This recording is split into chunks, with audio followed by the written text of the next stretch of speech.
What's up? We're starting. We starting. Hello, black guy in the corner. Don't call me that.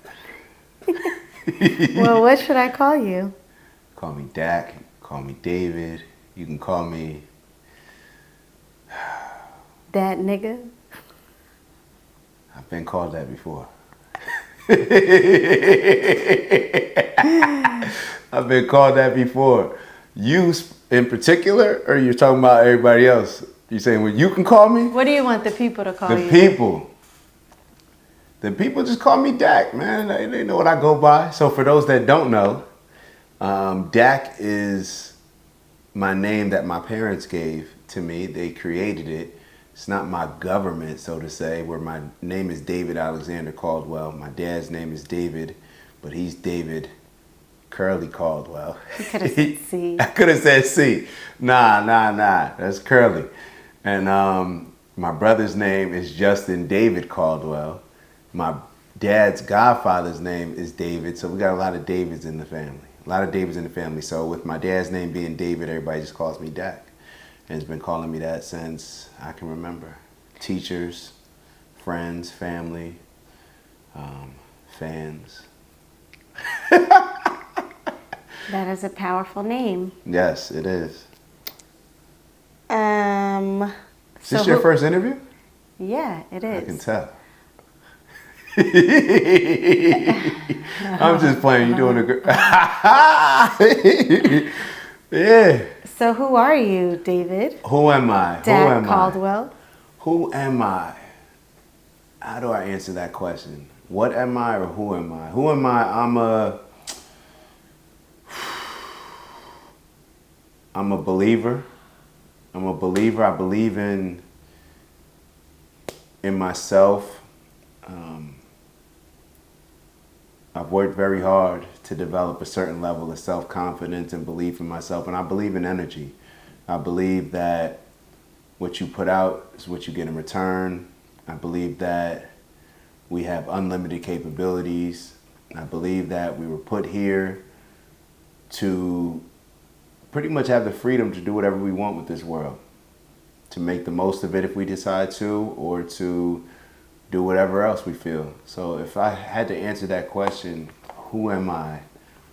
Let me be a little bit more specific. I'm a go-getter. I'm a hard worker.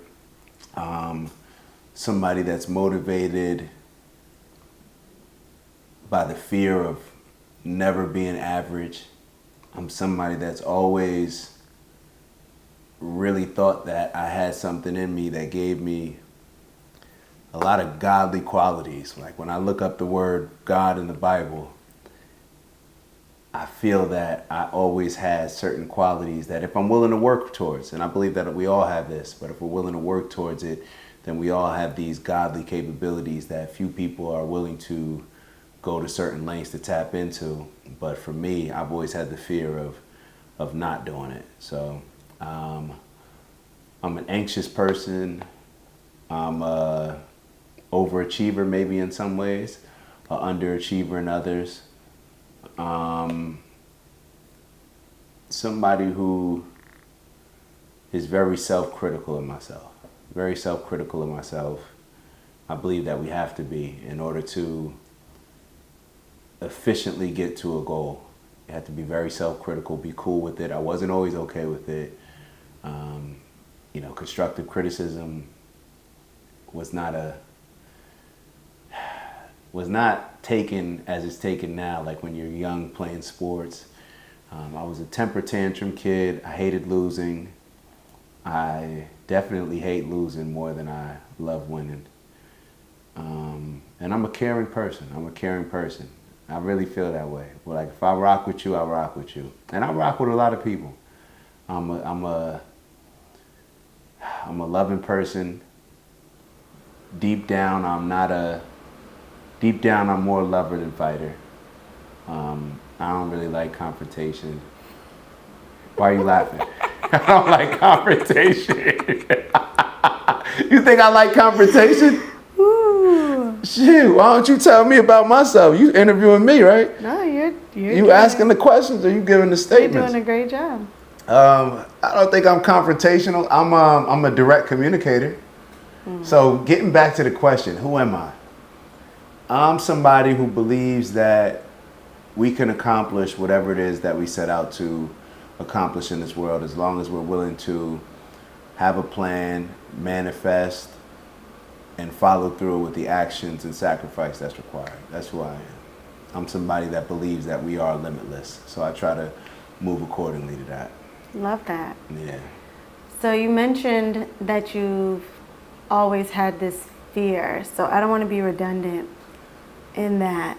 But is there a point that you can pinpoint in your life, like where that fear came from, or when you first noticed that you had that fear? I was always fearful of the unknown in a lot of ways. Like death always bothered me. It didn't make sense to me. Like I was always scared of death because I didn't understand how my parents wouldn't be here one day with me. Or, that was the main thing. So I used to have to walk around the house every night with my dad to make sure every door was locked, every window was locked, because my room was the first one up the stairs. So I kept telling my parents, like, why would y'all put me here? If somebody comes in the house, they going in my room first. I just was very scared of just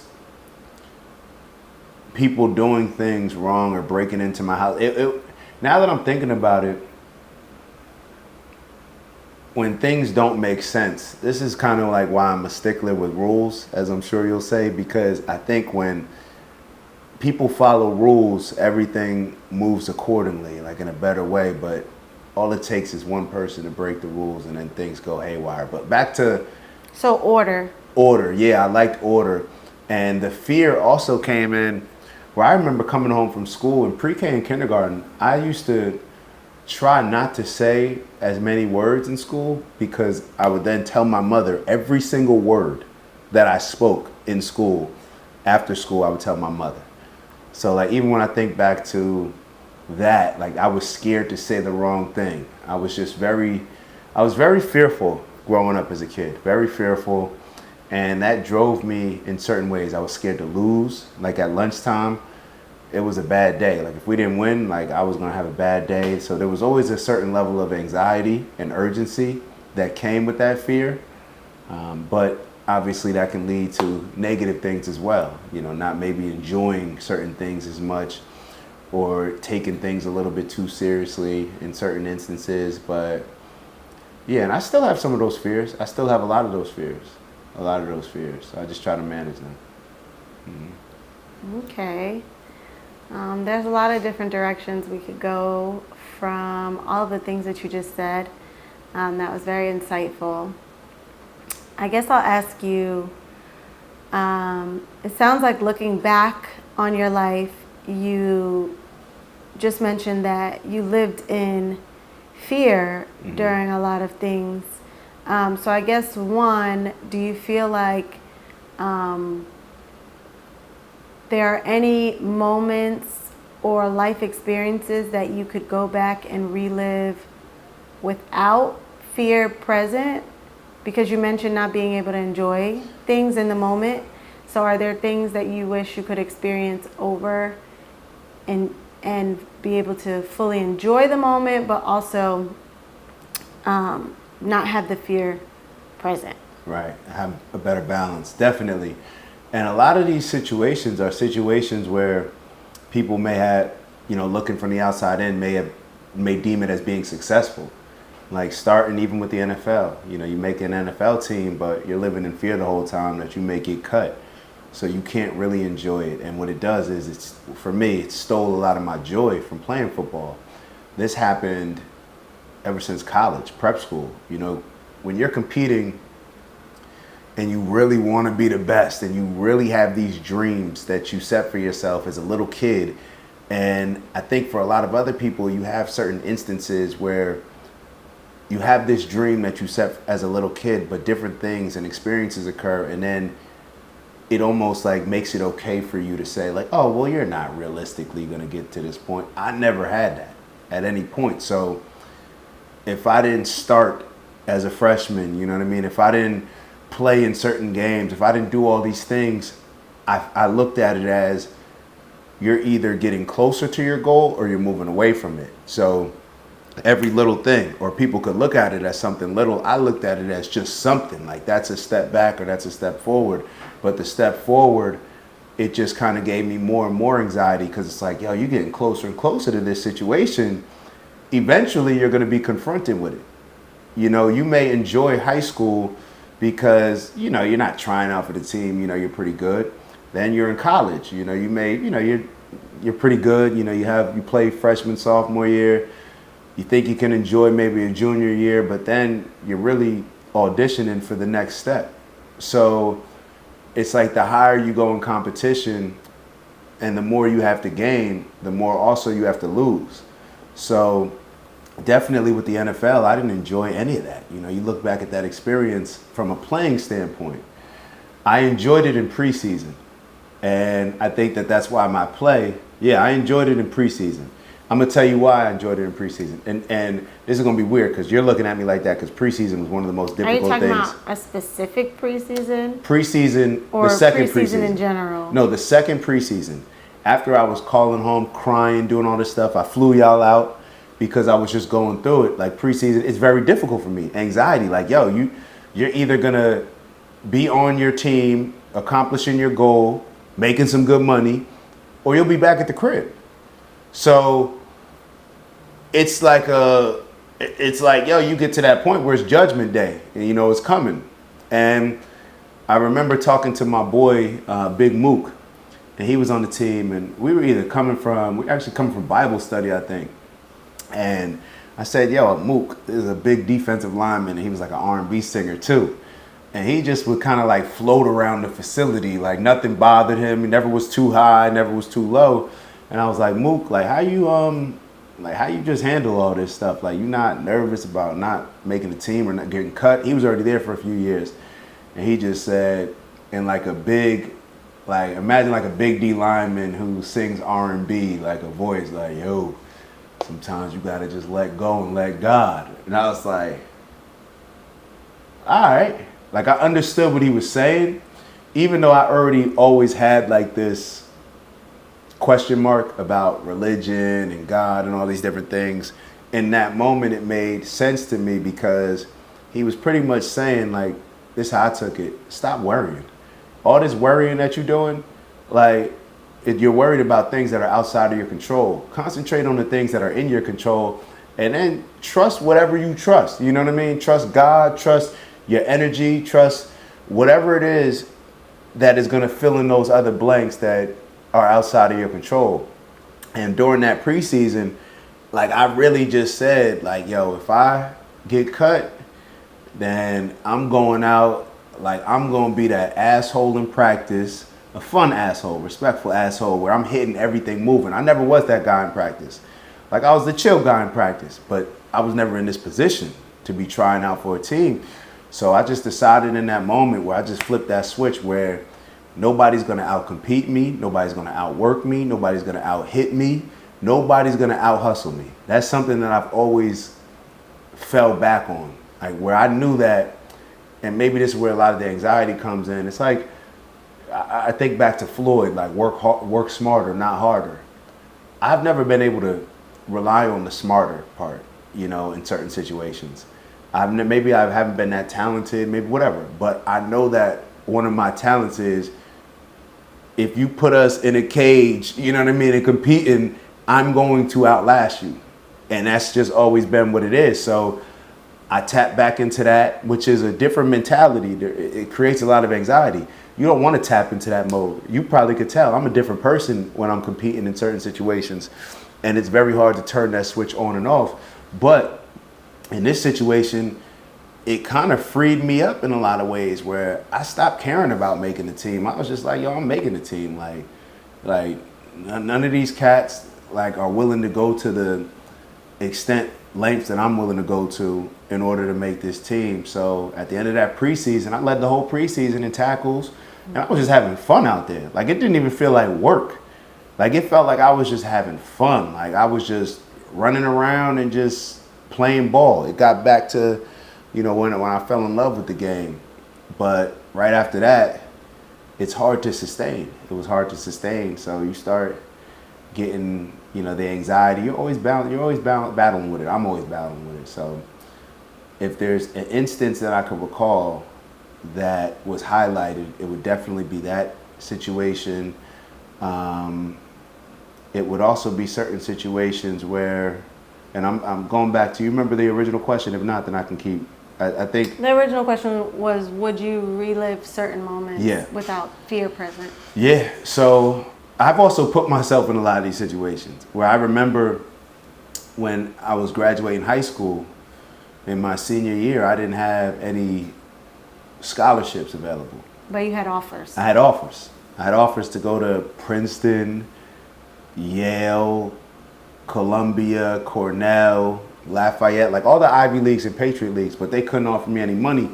And for me, UVA. UVA, they offered me a walk-on, and we're gonna talk about that too. Shame on them, because we beat the shit out of y'all when we actually played y'all. So let me not get into that. So you got me cursing. But yeah, they said that I was only worth a walk-on. So and called and told my dad this dude had the nerve to call my pops and tell my dad that, yeah, I have something to offer you. After we was talking scholarship the whole time. Yeah, we're going to offer your son a preferred walk-on. I think you and your family should get down on your knees and pray to whoever you pray to and just thank God for this opportunity. My dad he already knew who I was. Like, a lot of times your parents know who you are before that. And perhaps the best example of that is in this situation where there's not too many parents that would allow their kid to turn down Princeton, to turn down Yale, to turn down these opportunities. Because I told them, I said, yo, these schools want me. They're great schools, but I'm not going anywhere and playing football if they're not paying for my education. Now, that was me halfway believing that, but there was also, I don't know if it's halfway, but there was also a small percentage of it where I wanted to challenge myself in the best way, both academically, but on the field. I just always felt that I always had a chip on my shoulder because I felt like in high school and maybe even before that, people thought that other players were better than me. That I didn't think that. I knew that I was better, just as good or better than other players. And I had this from high school on where I'm looking at other players that I'm either playing against or playing with. They may get a scholarship, mostly playing against. And this is where, it's good when you have like those friendly competitions, like my bros, the McCourty twins. They getting scholarships to Rutgers. I'm over here wondering like, yo, where's my scholarship? So I always felt like I can compete. And my parents allowed me to bet on myself at a young age. And that was a lot of anxiety because I decided to go to prep school for a year. And the prep school, I hadn't even got accepted into before I had to let the colleges know that I wasn't going there. So that was a very anxious experience. And then just even moving forward from there, it's like, yo, you turned down Princeton. There's no guarantee that the next year they may still want you, that you even get into this prep school. So my parents' belief in me, in that standpoint, my brother's belief in me, I really think they didn't even lose sleep over it. It wasn't even a tough decision. And then I told them, I remember I had a conversation with them. I said, I said, Mom and Dad, if y'all give me 1 year prep school, I'll make sure that I get a scholarship and you don't have to pay for anything for college for me. And about a year later, they gave me that opportunity to bet on myself, and I was able to give them my word and, got a scholarship. I think they paid $5 for like a late book fee or something like that when I graduated, and that was it. That was it. So that was very important for me to have them believe in me and them to give me the ability to bet on myself, because I would have been relieved maybe if they would have said, no, you got to go to Princeton. And then I could have always said, my parents, they wouldn't let me go to, a bigger school. I could play with these boys at these big schools. I could do all this stuff. And in the back of my head, all right, well, you didn't press for it. You didn't push for it. You didn't demand that from your parents. So my parents, they knew who I was. They knew who I was. They saw me react to getting cut from certain teams. They saw me respond my entire I'm a competitor. Like, you ask me what I am, I'm a competitor. Like, going back to all that, I compete. Like, and that's why I sometimes shy away from situations to compete, because I know that I'm willing to go wherever it needs to go to win. So yeah. Wow, Yeah. that was a very good. That was very insightful, very powerful. It sounds like like your parents instilled a lot of great principles in you, but also like you yourself just always had this really strong mindset. Um, you just touched on it, but I want to know if there's any specific principle or guidance that your parents gave you that helped you to fulfill your dreams in life. Oh yeah. All right. So my parents were, and to be clear, I should have made this clear, because my parents were not sports parents. Like, they were not with the, we're gonna invest more in your sports than your academics. Nah. If I didn't perform to the best of my ability in school, then I may not play in that game on the weekend. If I didn't get a B, if I got a C, my parents looking at me like, yo, this is a problem. Meanwhile, I'm looking at all my friends like, yo, I'm still doing better than all my friends. I'm still in these honors class. They didn't care. It was academics. And this is something that my parents instilled in me. This is something that my grandparents instilled in me. I mean, here my pop, it's crazy, because I didn't even know that my pop signed a professional baseball contract until I was a lot older. I always knew about my uncle, who Larry Doby, my great uncle, who played. He was the second black baseball player after Jackie Robinson, the first in the American League. So I always knew that my uncle played, but I didn't even know that my grandfather played. And my grandfather, I knew him more as he was one of the first black principals in New Jersey. So he was all academics. And it's funny how now I look back, it's like a lot of times when you play sports, what you want to instill in your kids and your grandkids is the opposite, where it's like, no, pay attention to the academics. So, because when you play sports, firsthand that it might not work out. Firsthand that it may not work out. And my grandfather, he had an injury which when he signed to the New York Giants at the time, and he just said, nah, I'm about to go use this Seton Hall degree and I'm about to go work, become a principal, and build a family based on that.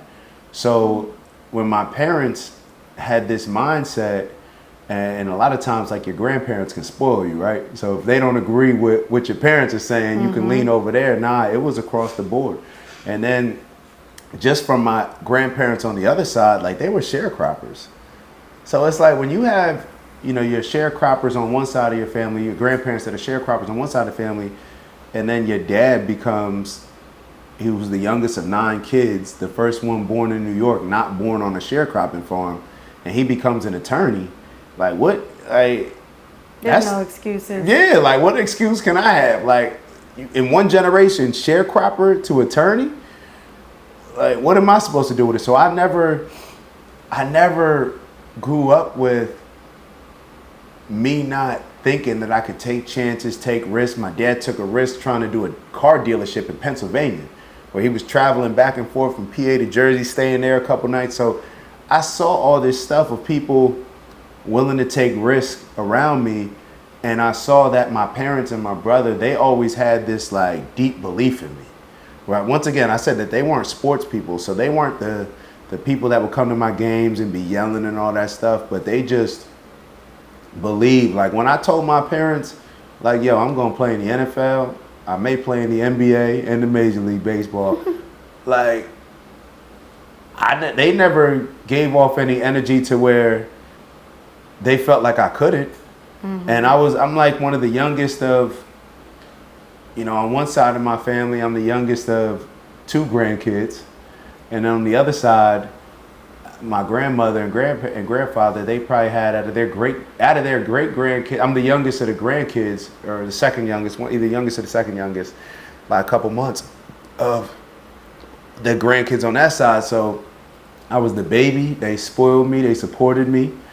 I never I never went through life like I always thought like, yo, if I don't accomplish something, it's gonna be on me. Like it's because I don't work hard, I'm making bad decisions. And that's where a lot of what we talked about earlier, this code, you said, I think a code or like structure or something we were talking about. Like, I don't like when things are not order. That's where the order came in for me, because it's like you do certain things, you do it the right way. Regimented and you get structured. results. Yeah, you get results. So it's a system. Like you violate the system, and then you're gonna have certain results. But yeah, so this is your upbringing. Like it almost brings you back to that nature versus nurture. I would say that my family's got some good genes, but they nurtured me very well across the board. You know, my brother, I always say he was probably a better natural athlete than me, just really wasn't into sports. You know, he was the type came first. A lot of times your older siblings, they come first and you can learn from them. They don't necessarily have the ability to learn from somebody else, so that could be difficult for them. They don't have the ability to have a big brother or a big sister in school, you know, when you're going. So they can be a bit lost compared to you and your experience. So I always appreciated my brother, who's always been my number one fan. Like, to the point where I'm like, Justin put me out there in a situation. It's one of those things, man, my little brother did it, my little brother, like, that's just always who he's been. And when you have people around you that love you and that believe in you, it doesn't give you the ability to lower your standards for yourself, because you know that they know what you're capable of. And I'm not sure if you peeped like a couple weeks ago, like what I've been embracing. Like, I know my role. Like right now, where I'm at right now in life, I know my role and I've accepted it. I know my role amongst my family. I know my role amongst my friends. I know that when I sit down with my friends and family and we discuss certain goals, vision, I know the role that I got to play, and I'm locked in. So yeah, so that support, it means everything. Family, friends, but definitely with my core. That's been my cheat code to life. My parents and my brother, hands down. Like, it'd be hard to not be successful growing up in that environment. I mean, that's amazing. A lot of people don't grow up, I don't think, with that amount of support, but also in an environment that feeds confidence in that way. So I think that's amazing and encouraging. Hopefully, there's some parents that watch this that take note of what your parents did. Can I touch on the confidence aspect? Mm-hmm. Confidence, I always had blind faith, perhaps, in my parents' teachings, but I didn't necessarily always have confidence in all aspects of life. Sports, like on the sports field, court, I had confidence. And in certain areas, like basketball, certain couple years it went down. But when it came to life, my parents, like, this is why it's so important, at least it was for me to believe that my dad is the coolest man in the world. You know what I'm saying? The strongest, the this, that's my dad. Because, and I think this is a role that, well, at least for me, and I think it's typically more of the man's role, where a father has to bring discipline and structure, and a lot of that discipline and structure goes against what's cool to society, what your friends are doing, what this is. And my dad never cared about society. My dad was, no, you're going to do this. This is what we're doing. Like, that's what those kids are doing. This is what you're doing. And a lot of those things, those aren't always the cool things. Mm-hmm. You know, concentrating on the grades, not going out the night before a game, all these different things, the structure, those aren't the cool things that you're gonna, you know, be the fun friend or in all sacrifices. Times. They're sacrifices. So if I didn't have a certain level of belief in what my parents were teaching me and what my dad was instilling in me, what my mom was instilling in me, My mom's a teacher, you know what I'm saying? So it's like a lot of these things, if I didn't have such a belief in them, then it could be very hard, because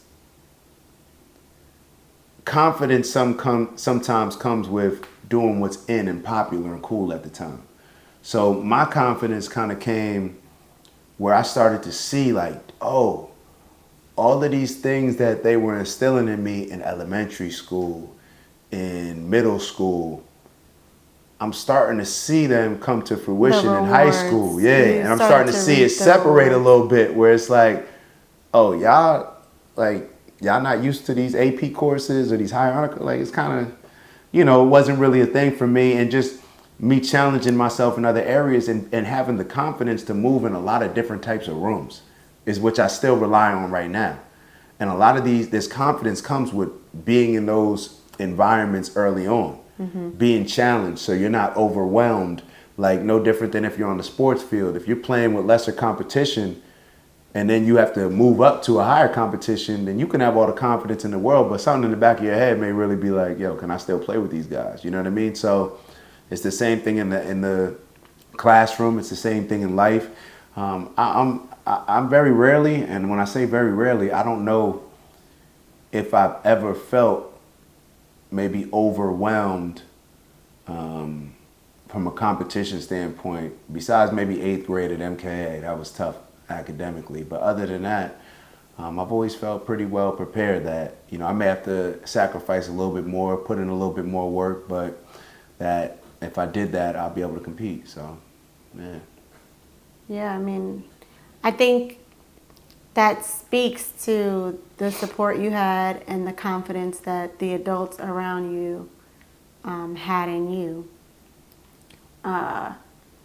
It sounds like that just really helped boost you to feel comfortable and confident in any room, space, field that you walked onto. So, yeah, it's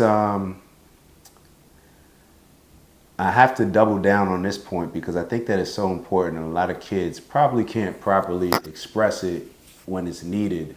But the importance of, especially a father for a young man growing up. You could say young black man. I'm sure it's definitely more even impactful in our communities just due to culture and societal pressures and all these things. But I'm sure it's across the board in other cultures as well. But specifically when it comes to having a father in the household and a father that you believe in, it gives you a belief in yourself. And because it's like a mirror. It's like a mirror. It's like a mirror. So when I can give an example of, I'll tell you what a father does. I remember we were playing, and this is my proudest baseball moment. And we were playing against Cedar Grove, and they were killing us. And my dad came to the game, and it was one of those games where, they do the mercy rule. Like if you're losing by a certain amount by the 4th inning, then we're going to close this game off early and not let it get out of hand, whatever. So it's one of those things. And I remember they asked our coaches, like, do y'all want to keep playing? And our coaches turned to us and asked us, like, do we want to keep playing? And I don't know what my response was, but I definitely wasn't into it. I was just kind of like, yeah, we're losing by like 12 points. Like, I don't know, like not on like being a quitter or anything, but it's just like, yo, we can play. Like, it's baseball. It's not like it's different. It's not like it's football where you're actually getting physically like beat up maybe in certain games. So it was just like, all right, whatever. I don't know what I said. I don't know what the team said, but we ended up playing. So my dad, he came to the game maybe around this time. And he pulled me to the side. My dad never pulled me to the side at a game. None of that. Like, he never interfered with the coaching. And he pulled me to the side, and he was, like, angry. I'm like, yo, what's up with him? And he just, he saw me down, I guess, or the whole team down. And he was, like, offended. Like, he was offended, like, yo, why y'all acting sad, looking sad and stuff? So he pulled me to the side, and he said, you about to go up to bat? I said, yeah. Yes, I probably said. Yes. And he said, what's going on? Like, I can't even recall the exact words that were said. I just know how it made me feel. And he just told me, he said, when you go up there, this next time at bat, you make sure they remember who you are. Like he either said, Oh, remember your wow. name, or you make sure that when they leave this game, they remember you. Everybody's talking about you. Yeah. So I'm like, all right, Dad, we kind of down by like 12 runs. Like, okay. But he just put something in me where it's almost like you have a certain level of like fuck it energy. Where like when you have a strong support system, it gives you the opportunity to just say fuck it. Like I'll take a risk. Like we'll see what happens with this. Because you know you're gonna have a soft landing. You know you got your people with you. You know whether it's a soft landing or not. It could be a hard landing, but at least they're gonna rock hard with you. landing, Yeah. but then you know you have support. Yeah. So Yeah. you have something to fall back on. Correct. So I remember I was getting ready to go up at bat, and I looked probably one more time at him, and he was like looking disgusted, like in all of us, like what are y'all doing? That more so, not because we were losing, but because it was the way that our attitudes were, and especially with like Cedar Grove, we always had tough games with them, and I remember I went up at bat. I don't even remember like if I even had my eyes open. Like I'm sure I did, but I was just locked in, and I just swung for the fences. Like it was no just try to get a base hit. I'm like, yo, I'm going out swinging. I must have swung at one of the first couple pitches, hit one of the deepest home runs that I've ever hit, straight to center field. And I'm rounding the bases and I'm trying not to cheese because it's like, yo, you can't be smiling. Y'all still losing by 11. Right? Like y'all still losing by 11. But I remember Were the circling. bases loaded? No, the bases weren't loaded. There may have been a couple people on base. I forget. But as I was running around the base, the other team was showing me love. Yo, they started showing me love. Like I think I wore number 10 at the time. They was like, yo, good hit, 10, like good hit. Like they started showing me love. So I started cheesing like my emotions, and I'm coming around third base, and where we were sitting in the dugout was on the side where when you round in third base. So I saw my dad. Yeah, I saw my dad when I was rounding third base, and he just kind of gave me that little smile, like yeah, like good job. They gonna remember your name. Yeah, man. So that was dang, that always gives me chills. Like my eyes get watered when because that's the importance of a dad, yo. Like, damn. Yeah. No. So basically, you gotta have strong fathers in your life. No. We're gonna cut this. No, you're not. We're gonna cut this. You're gonna leave it. Nah. Damn. Alright, so dang, bub. No. What's up with you? But so I'm rounding third base, and I come around, and that's one of those proud moments. Cause it's funny, cause you don't even realize which moments you gonna feel your parents are gonna feel proud of, and that ultimately you feel proud of. Because a lot of times you take it for granted how your parents are looking at your games and stuff like that. I'm trying to just zoom through this.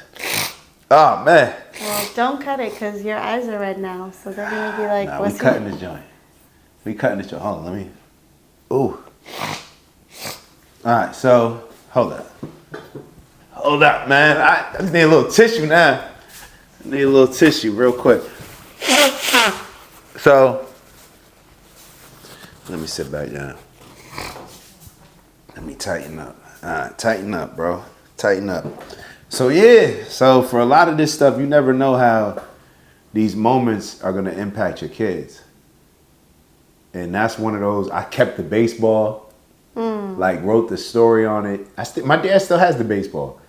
Like, I gave it to him. And it says, like, exactly the story. Like, my dad came in the fourth inning and was mad at me and the team. Like, yeah. Because that energy, like I said, it's a certain level of, like, fucking energy. Where it's just, like, to tap into your potential, your fullest potential, you got to be willing to go out on that edge where the more you have to gain, the more you have to lose. So you got to be cool with that. That's where the confidence comes in. That's where it can be difficult if you don't have a strong support system willing to take a risk. Like when I told my parents, like, yo, I'm not going to go to Princeton. I'm going to go to these other things. In some ways, I was trying to see how they would react. You know, like, how much y'all believe? And they like, They over here, and I'll tell you a funny story with that is, they finessed me. They finessed me where initially the entire conversation that we had was about me getting a scholarship. I couldn't afford to go. You know what I mean? Like spend all that money at Lawrenceville. Lawrenceville costs more than my college. It wouldn't have cost more than 4 years of college. No, not 4 years of college. But that year, nobody had that budgeted, that type of money. So, I told my parents, like, just, whatever y'all can do, because we were talking scholarship initially. And then, I'm not going to throw any names out there right now. One day I will, perhaps, but because I think that it's really messed up what this black man did at Lawrenceville, since we all with the blackity black stuff. But what this man did, he knew that I turned down the colleges. So when he came back to me, you lost your leverage. I lost all my leverage. So he decided to use that scholarship for somebody else because they knew they had pigeonholed me into, well, you had to do prep I school. got to go to prep school. So now they accepted me. And my dad is, like I said, my dad's an attorney. Like he's taking notes. Like he always had the yellow legal pad. When there's a conversation about something like that, he's writing down everything. And he wrote down that clearly. I remembered it clearly. You don't forget a conversation about a scholarship when you're talking about a school that costs $60,000 to go to. So they called me back and they said, my dad's like, hey, wasn't there a talk of like a scholarship? Like, what's going on? Like, this is saying that we got to pay all this money. And he told my dad something like, oh, you must have been mistaken. So then I had to go to this college. My parents, they did what they needed to do. You had to go to this prep school. I went to this prep school. My parents did what they needed to do to make sure that I never felt any bit of, financial strain that, as you grow up, you realize that your parents are straining financially a lot more than you know, and a lot more often, but they just make it happen. They sacrifice the things that they get for themselves, the things that they do for themselves in order to make sure that, well, I could just speak from my situation and make sure that my brother and I had every situation or that they did everything. They provided us the best opportunity to be successful. So when they went to bat for me with that just unlocked something else where it's like, now I got that belief in me, and they went to bat for me. So I got to make sure I'm putting in the work to do right on what I told them for. It's not doing it just for them. It is partly for them because this stuff is a team. Like I really look at this stuff as a team. Some people are blessed with having a star role on the team. Some people are blessed with, being a good Batman to somebody's Robin. Somebody's blessed with not even being at the Robin stage, but maybe just, giving you the confidence that you need. The butler, yeah, Jeffrey. No, I'm thinking of Fresh Prince. But whenever he would go and oh yeah. Some people are blessed with that, and a lot of times we want to put everybody into one particular role, but like I said, I've been very appreciative of the role that my parents have allowed me to play, my family and my friends have always allowed me to play. They know I'm different, bro. They know I'm different. That's great. Yeah. So you've mentioned the word black a couple times, so I feel like I'll introduce race into the conversation. She kicking wires and stuff. I didn't know if that now was going to pause the whole camera it. turned off. Nah. It did, right? No, it didn't. You good. Oh, okay. That's just the Wi-Fi wireless. So, what do you think? I don't know exactly how I want to phrase this question. What do you think it takes what has made you as a black man different? You're different and or successful? Different than who? Other black men. Everything that we talked about. My support system. But it's not just that. Because I'm different than Eric. Like, don't box me in. And I know you're not. I'm not, but I am, because there's not other black men who are the black guy in the corner. There's not other black men who I'll tell have you the exactly exact what it is. same I'll views. tell you what it is. There are lots of black men with similar views politically as you, but there are a lot who do not. I'll share tell you the same exactly views. what it is. As you know, I'm outspoken. Like once something is on my mind, then I voice it. Try to do it respectfully, but I try to do it directly. Sometimes that's a balance. It's a balancing game. But when you're outspoken and when you're willing to go to a certain place where a lot of other people aren't willing to go to, like even with the whole black stuff, I used to be one of these super pro-black, you can only, I need to marry somebody black, I need to build with people who are black, I embraced all the victimhood stuff, but just not outside of just the victimhood stuff of things happening to me and blaming everything on slavery. And perhaps that's justified for certain people. But for me, I realized that because I don't just, I'm going hard. Okay, that's the direction that we're going in, where we're questioning this, we're questioning Christianity, we're questioning this. These are the things that I've struggled with or been challenged with, or I've challenged my own thoughts on them and upbringing based on them. So when it comes to the black stuff, I saw where being led by a critical race theory mindset, where I'm seeing race through everything first, where that hindered my goals. Now that may align with certain people's goals. But then when I also sit back and I realize like, yo, I've never been the type to just like if I was only interacting with people who prioritize working with certain people based on race, I wouldn't have gotten the opportunities that I've gotten. And I would have not had the friendships, the brotherhoods that I have with a lot of people. And I don't want to be like, how silly is that to identify your people based on skin color or anything like that? Like, nah, I'm a principled person, moral principles, morals, and values, right? And a lot of people who are religious, nowhere in religion does it say prioritize the people who are this skin color over this skin color. It's not based on that. For me, how I see things, my people is consistent upon people that align with my principles, morals, values, and integrity, period. Because if I have that at the top, then you can have different subsets after that where it's like, okay, that's what it starts with. And then, okay, all right, you want to help out your community, you're black, you want to help out this community, you're Italian, you want to help out the Italian, you can do all that. But for me, at the top of that list is always going to be principles, morals, and values. Because when I put anything else above that, I'm making the principles, morals, and values secondary. And that's misguiding for me. So I choose to not see any negative stereotypes or anything. Like everything negative that I've used or that I felt may have been directed towards me, I just use it to my advantage. It's like in sports.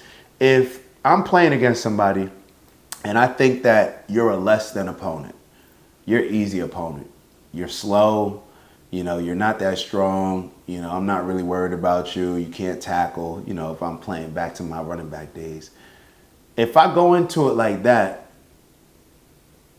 I give you an advantage to now surprise me. Yeah, because I'm underestimating you. So it's the same thing in life. If you see me walk in with my locks and I walk into a room where I'm the only black guy in the room, first off, that's a positive. Because in sales, I'm a sales guy. The first thing that I want to do is stand out. Okay, now you stood out. For right, wrong reasons, it doesn't matter. It doesn't matter. I'm standing out. Okay, now what do I do when the spotlight's on me? There's so many people in this room that would love to have the spotlight on them. Yeah. Now what do I do to separate myself? Perform. Like now you set the bar for me down here, dummy. Like I'm coming, like this is easy. Like, oh my God, this Negro can put words together. Like what? Like yeah. Like okay. Like you keep the whatever it is. It doesn't matter because that's you and your experience. That's cool. So for me, I don't ever like. Every time somebody thinks less of me, I use it to my advantage. And if you think highly of me, then I use that to my advantage because I want to make sure I'm delivering at that standard that you set for me as well as the standard that I have for myself. So all of this victimhood stuff, if I thought that it actually yielded positive results, of what people say that they're trying to get, then I would be into it. But a lot of the times, the people that are trying to get me to embrace the victimhood mentality, they're not even black. They're just telling me what my experience should be, how I should feel. And a lot of times, if we're talking politics real quickly, a lot of these groups, they try to lean into and get you to, they try to lean into your frustrations and get you to embrace a certain victimhood mentality and narrative so they can be your savior. So they can come to the day and, oh, well, this playing field's not level, and the only way that we can level it is if we give you a little bit extra, give you more. And guess what? We're the people that can give it to you. Nah, I don't believe in all that, yo. I don't believe in all that. Like, if you truly believe that you're a godly being, which a lot of people, a lot more religious than me, you know, they claim to be. So if you really believe that, then, yo, there's no, like, this is just me. To each their own. But I do not wake up and go through any situation in life where I feel like I'm at a disadvantage. Now, that may be ignorance on my part. There's a lot of delusion that goes into people's success sometimes, where they think differently of themselves than somebody else. Yeah, so if somebody you create your reality. So sometimes delusion is going to take you way further than being practical. Somebody may think I'm an idiot. I don't think that they think I'm an idiot. I'm looking at it like, nah, they know exactly who I am. They could tell how I walked in this room, present, like all. So I don't look at it like that. That may be the case, but like, I'm looking at them like, oh, they're confused. Like, I'm not looking at it like I'm less than. So that's just always worked for me. And that's what's given me the best results. So, you know, people can lean into the victimhood. People can lean into, look, if the playing field's not level, good. If I have to do more to be successful than you, then that's good, because now all of those challenges that I face, I'm going to be prepared in a way that you didn't prepare for. If you were given an opportunity that I had to work for, you think you're going to really be able to compete with me? If I had to do all these things in order, all these lessons that I learned, the discipline, the perseverance that I had to go through to get here, and now you think you're going to be able to compete with me, somebody that just took the fast track? It's like comparing somebody who took Ozempic to somebody that actually worked out. You let them go do a workout. This Ozempic person ain't gonna be able to compete. Or let them eat the same meal for eat the same, whatever it may be. Let them eat whatever they want for the next and then month, we'll see what happens. We'll see what's the longevity, you know, that people are striving for. But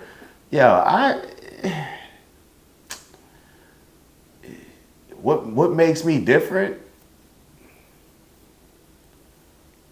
And results. Let's not get it twisted. Results. Like, yo, I'm being honest, yo. It's been even when I've had down moments in life, I still felt like I was up. Like, I don't, like, from the time I was a sophomore in high school, probably, whether because of sports or because of everything else, maybe mainly because of sports, but like, yo, you going to Montclair High, you got over 2,000 kids in the school, you know, you playing sports, you the guy on the football field, you playing basketball, then in senior year, you the guy, like, like, what you mean? Like, that's what, I'm living the dream. I'm living a dream, and I do my academics. So this is a game. This is a game. This life stuff is a game, and I realize that when you prepare for it, then it can become a lot more fun. So life been fun out here, even though I be anxious and moody, and maybe other words that you would use to describe me, but life's been fun. So I'm gathering that.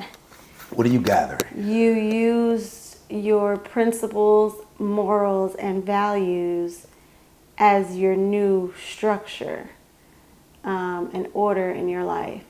So sort of as a guiding principle, and anything outside of that, it sounds like maybe you stray away from? Is that what I'm... Right. I just lean into life's experiences. Like, I always pay attention to a few different things. Like, I always maintain the goal that I want to get to. I focus on being very realistic with what I'm willing to do, to sacrifice, what work I'm willing to put in order to get to that goal. And then I figure out, based on that work that I'm willing to put in, what's the best path to get there.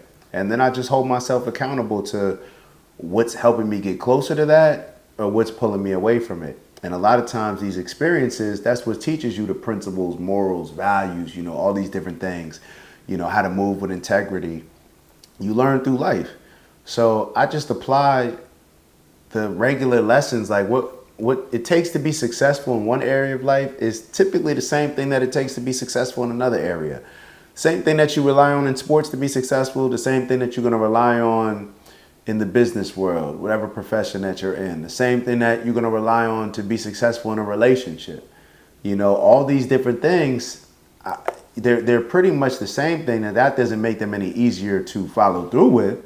But when you're being honest with yourself and realistic, like you know the solution, you know the answer, whether we choose to lean into it or not, that's another thing. But yeah, my principles, morals, values, they play a strong part in, you know, kind of serving as my KPIs or things to focus on, like my key performance indicators, my map, my directions, you know, making sure that, and matter of fact, maybe even guide rails along the path to where it's like, there's a lot of different ways to reach success, to get successful, or to make money, or to do certain things.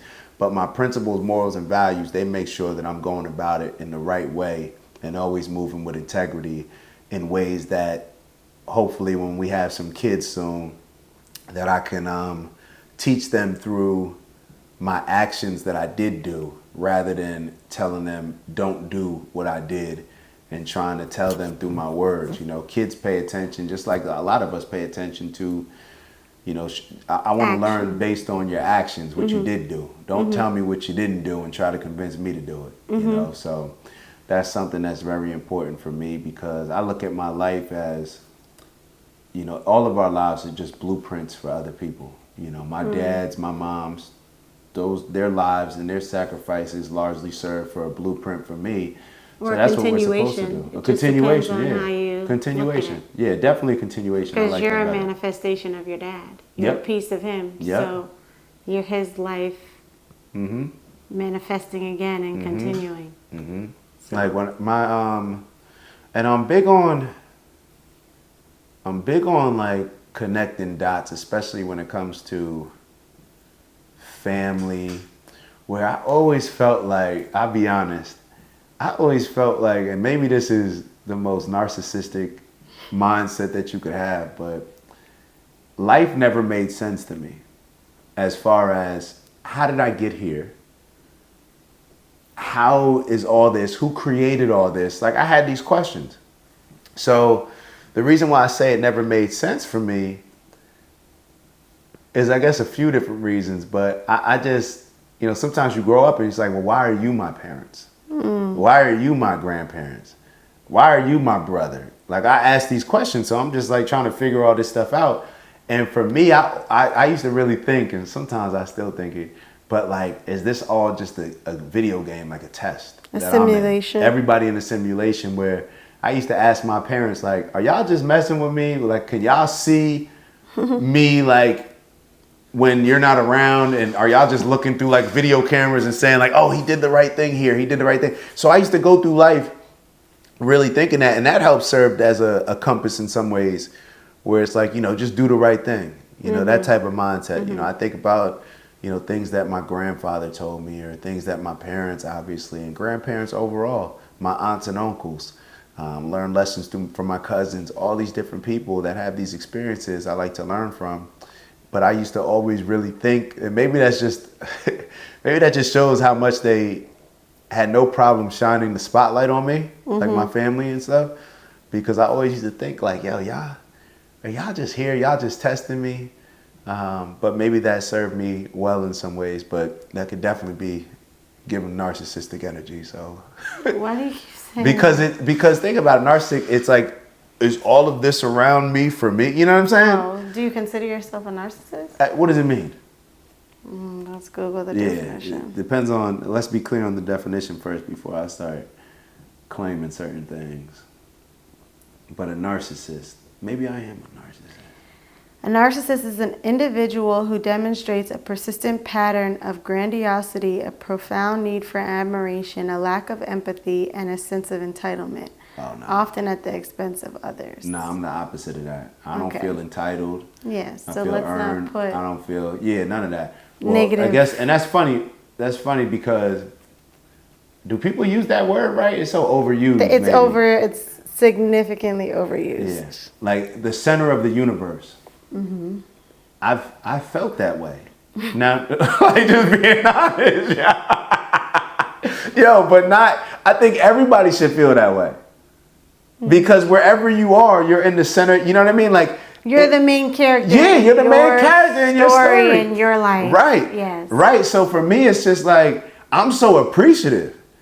Like, yo, all this is for me. Like, you know, the pool that we have out here.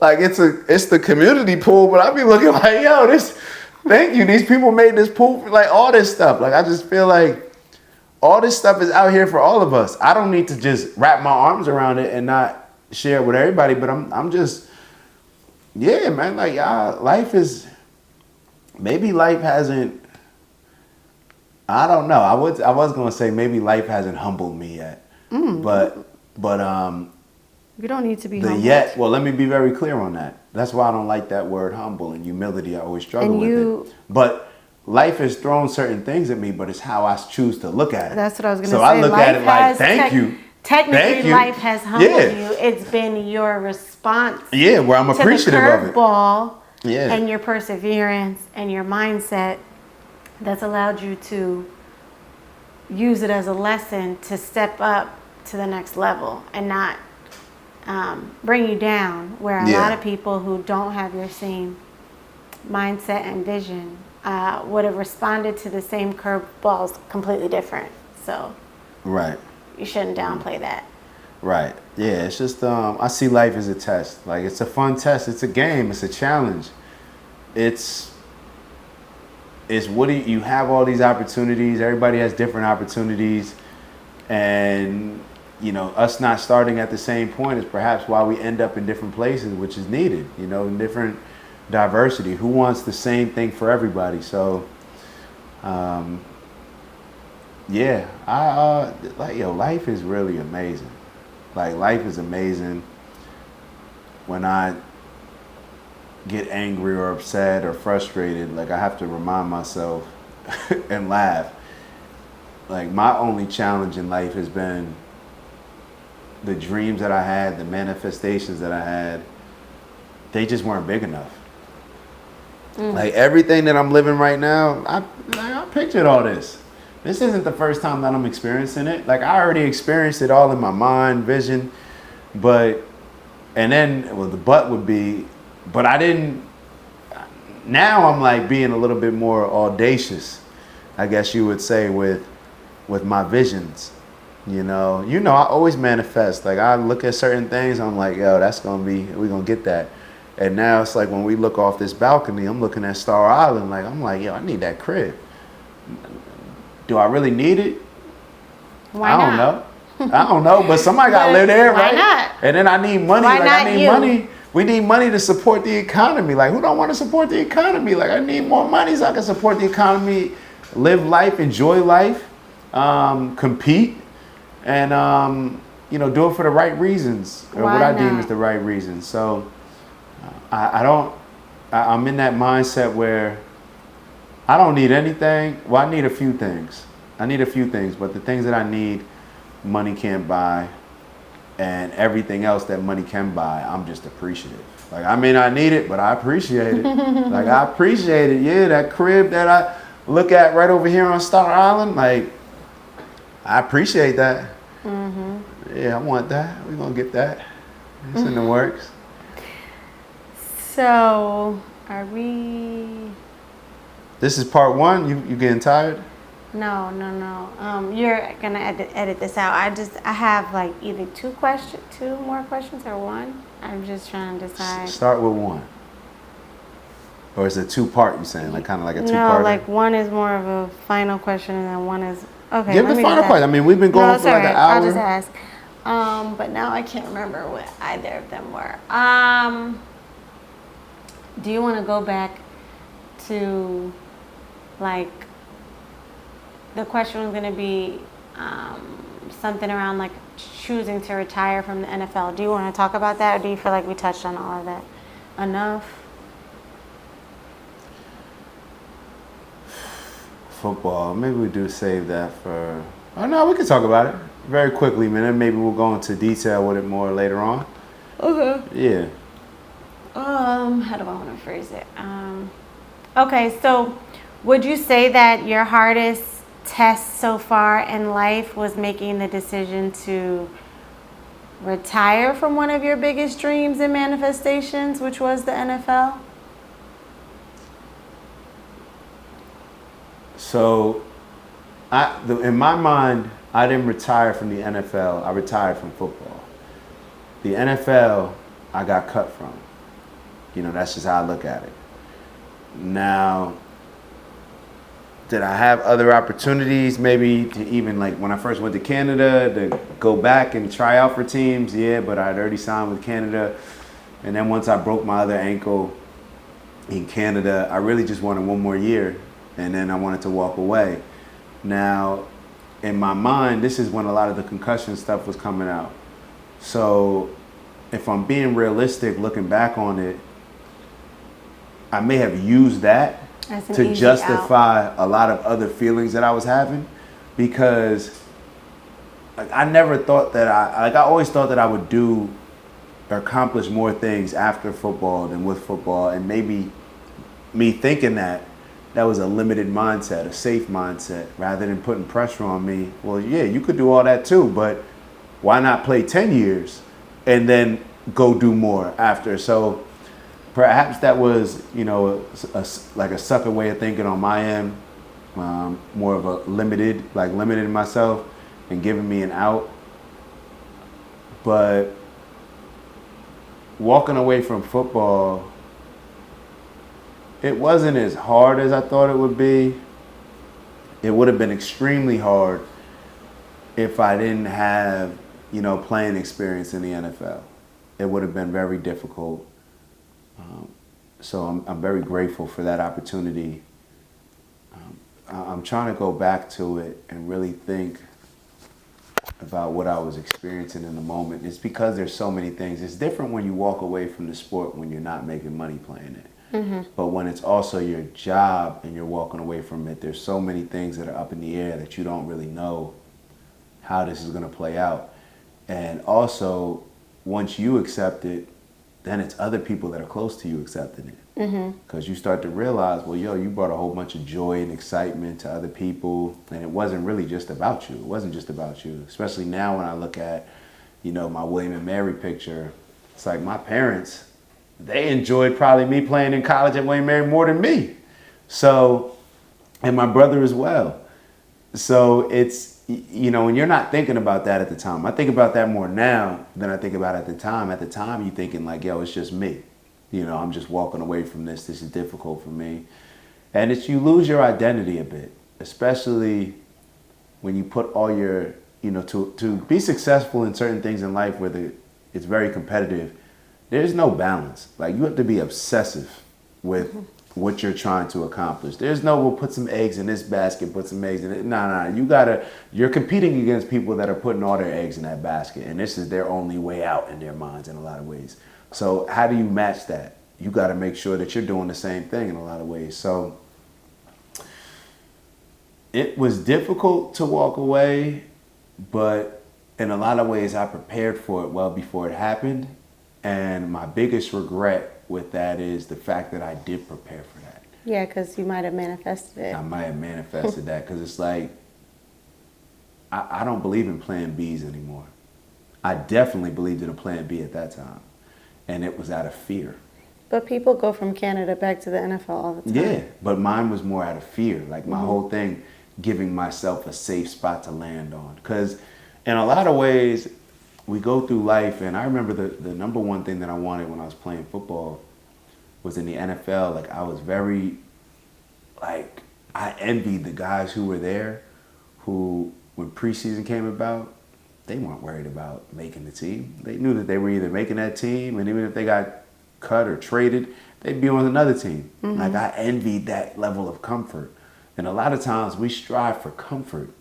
But then what I realized was that all those same guys who may have looked comfortable, like when I look at a lot of my big bros that played for a long period of time, like I'm pretty sure if I talked to Twan, he would say, bro, I had a level of urgency that I had to, you know, continuously feed, and I couldn't get comfortable. But also comfort is a manifestation.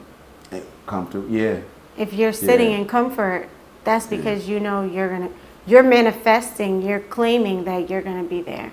Yes. Yeah, so there's another point of that. That's something that I could definitely tap into. That's actually a great point. That's actually a great point, because even when I go back to when I said I had the most fun, when I let go and let God, like when I tapped in that mindset, imagine if you had played like that.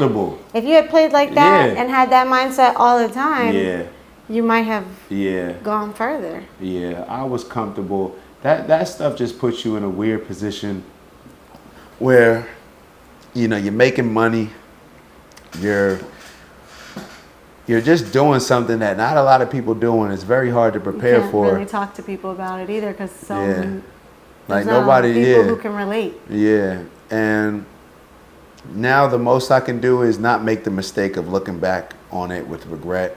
I just look back on it like, yo, that was kind of dope. It is dope. You did less than 1% of the population in the world has done. And that's what, it's one of those moments that now anything in life, like there's nothing that somebody could tell me that I can't do. Like with the exception of like jump off this balcony and fly, like, and I'm not totally convinced that. Oh my gosh. If we as a group of people manifested, you know, well, whatever. But you get the point that I'm making. Yeah. Like, there's not, like, literally, what could somebody tell me that I couldn't accomplish? Like, I actually think about certain things, because it's like, all right, what could somebody tell me that I can't accomplish? That's what I want to lean into. That's what I want to do, because that's fun. That's fun. That's my type of fun. And I feel like that's how you maximize So you don't like potential. To be comfortable. If that's your type of fun, you don't like to be comfortable. I want to be comfortable being uncomfortable. That's what I strive for, which is like, that's an entrepreneur. That's everything, where it's just like, yo, I'm not worried about it. I know stuff's going to go up, stuff's going to go down.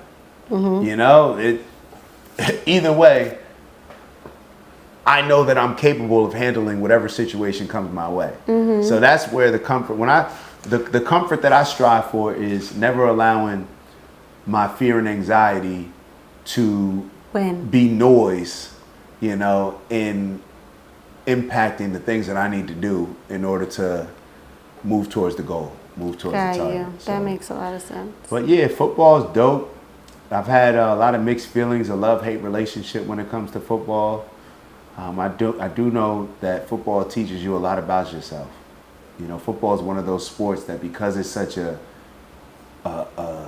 man sport, like I'm being honest, it's a man. You learn what type of man you are when you're out there on the football field, and everybody else sees it. All eyes are on you, and every single play, it's who's going to outman who on this play. From a strategic, you know, standpoint, mentally, but ultimately, it's a physical dogfight.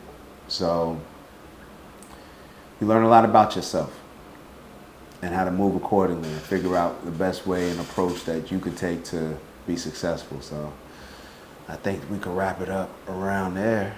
I don't know. You got any what are you most excited for in your next stage of life? Involving more of my family and friends and competing with my family and friends. That's what made me fall in love with football. And I learned that when I went to Lawrenceville, prep school, because I was like, yo, I didn't even really like football. Like, I liked football, but I love playing with my friends, you know what I mean? So now when I'm always realizing or thinking about like how can I be successful, how can I be better at this, a lot of us, we don't tend to look at our family and friends and say like, yo, if you can figure out a way to get your family and friends to buy in, now that may be difficult. You may have to throw some money their way. You may have to, you know, which is understandable. You know what I mean? Like they have to prioritize what is most important for them based on them taking care of themselves. So if you want to now get them to buy into what you have going on and get them excited about competing with you on whatever journey it is that you're leading or playing whatever role you're playing in it, sometimes if it's just putting up money, sometimes that's the easiest thing.